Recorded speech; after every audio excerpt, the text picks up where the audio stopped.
Yeah, Yeah, so numerical analysis as well. Numerical analysis was really good. okay, gotcha. So in your current position, what does a typical day or work week look like for you?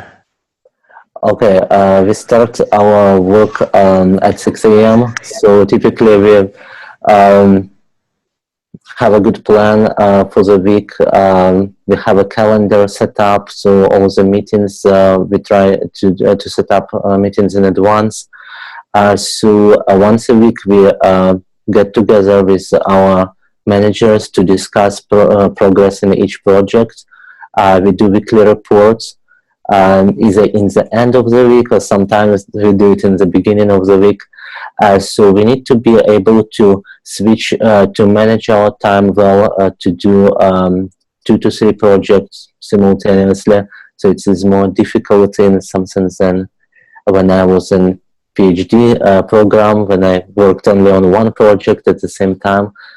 So we spend a lot of time facing the desktop, and we try to go to meetings. We have a lot of meetings as well. Sometimes it's not encouraged by our management, but it's good to share ideas with our colleagues.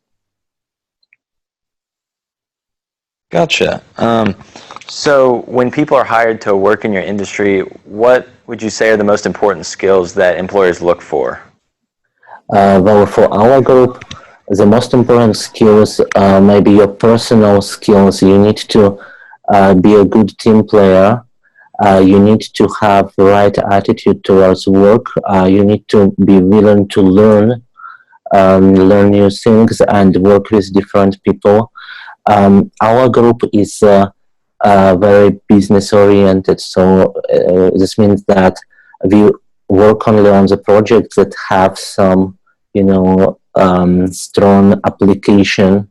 I know that some other groups in some other companies it's maybe slightly different when research and development teams may find out some interesting projects, and then after they find something out, they go to the other departments and market it, say, hey, we got this something awesome result, do you want to use it?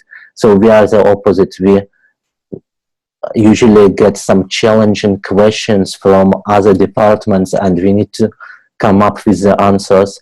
So it's a lot of work for our manager as well, because whenever he gets some input, he needs to figure out who is the right person to do this project, whose skills fit the best. So your personal skills, your coding skills, and your knowledge of the theory. So I think that goes hand in hand a little bit with our next question. So you talked about completing those projects from other departments and stuff like that. Yeah. What would you say are some of the biggest challenges you face day to day, and then also some of the biggest rewards? Well, the biggest challenge may be understanding how the data is organized. So getting the right data is super difficult. It may take a few weeks or maybe even more than a month to get right data. So because data comes from different sources, quite often we need to combine it into one big data set, and you want to know, is there any problem with that? For example, we may get data with different resolutions, like one tool is very sensitive to a certain depth, another is not so sensitive, and it can introduce some contradictions, some noise. So speaking to people, understanding where this data came from, how did you measure this? Is it reliable? We may get data with hundreds of variables and asked to do machine learning model, and we should figure out what is important, what is not important. So the biggest reward is getting things done, like presenting your results to your team members and to people from different departments. We have some award programs as well. Like if you do some good project, you get recognition from your management. So you get some satisfaction when you, for example, you wrote a code that we see it works very well, that everyone is happy, and this makes you happy. For sure. Thank you. Dr. Kessler, do you have any questions so far? I was actually a little curious about how, can you hear me okay? Oh yeah, sure. I was surprised to hear that image processing played into your analysis. Mhm. Are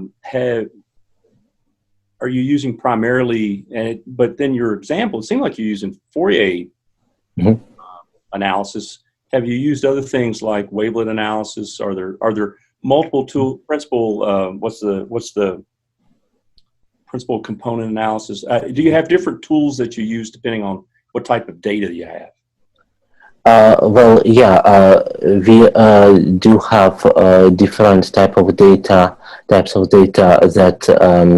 different methods can be applied. The methods that you mentioned, they have some advantages and disadvantages. For example, when you do principal component, you will need to change the dimensions of your data. So basically, you look at the highest variance. So we tried different methods. So those I showed were the most efficient. Why I like Fourier transform? Well, because it is invertible. For the wavelets, it may be slightly different story because you will figure out the main amplitudes, but when you transform back, it may be you may introduce some error. But Fourier transform is perfect. You go to Fourier space, you slice your data into different frequencies, which are supposed to be independent from each other. You do your analysis and go back to the physical space, and it works very well.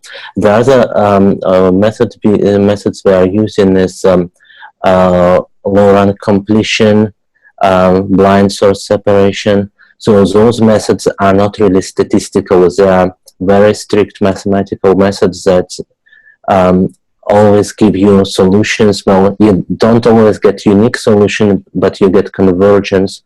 So this gives you more confidence that you get replicable results.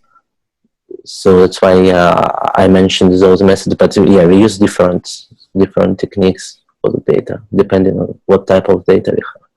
Yeah, thanks.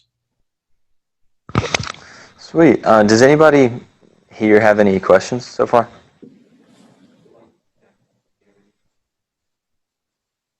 Can you hear me? Hi, sure. Hi. So as far as like, obviously you got your PhD, what's the level of, I guess, education you need to reach to get into data science, or what you would recommend? Mm-hmm. Well, I would recommend at least master's degree. For our group, we have many PhDs in either mathematics or engineering. So I would recommend you to go to the grad school.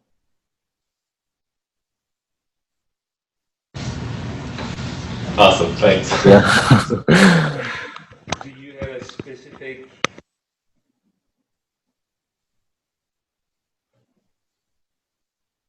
Oh, can you say it again?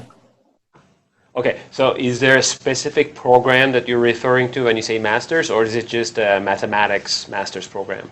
Like, what do you refer to? Oh, okay.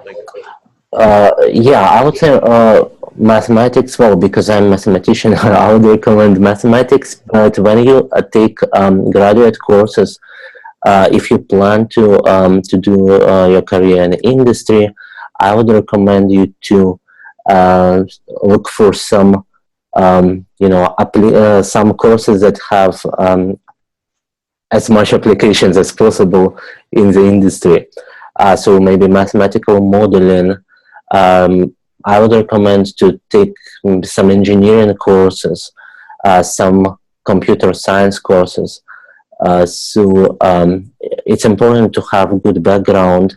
When I was studying in grad school, I was taking mainly theoretical courses because I was so like thinking, oh, I'm going to be a professor.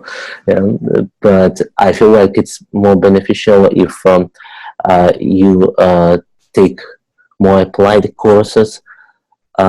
or especially if you have some work experience before going to PhD program. You may know better which courses to take.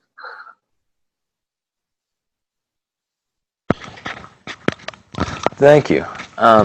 Is there anything that you wish you would have known before you got into either being a professor or into your current industry? Oh, this is a good question.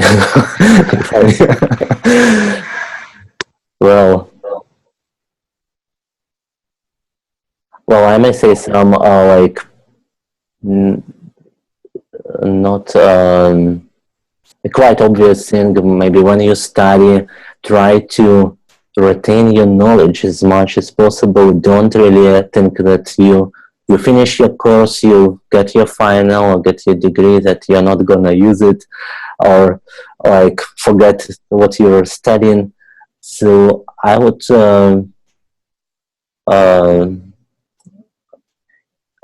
if I knew that I will end up in the industry, I would probably read more books, do some independent studies, because, when you study you're taking courses, there may be just one textbook, right?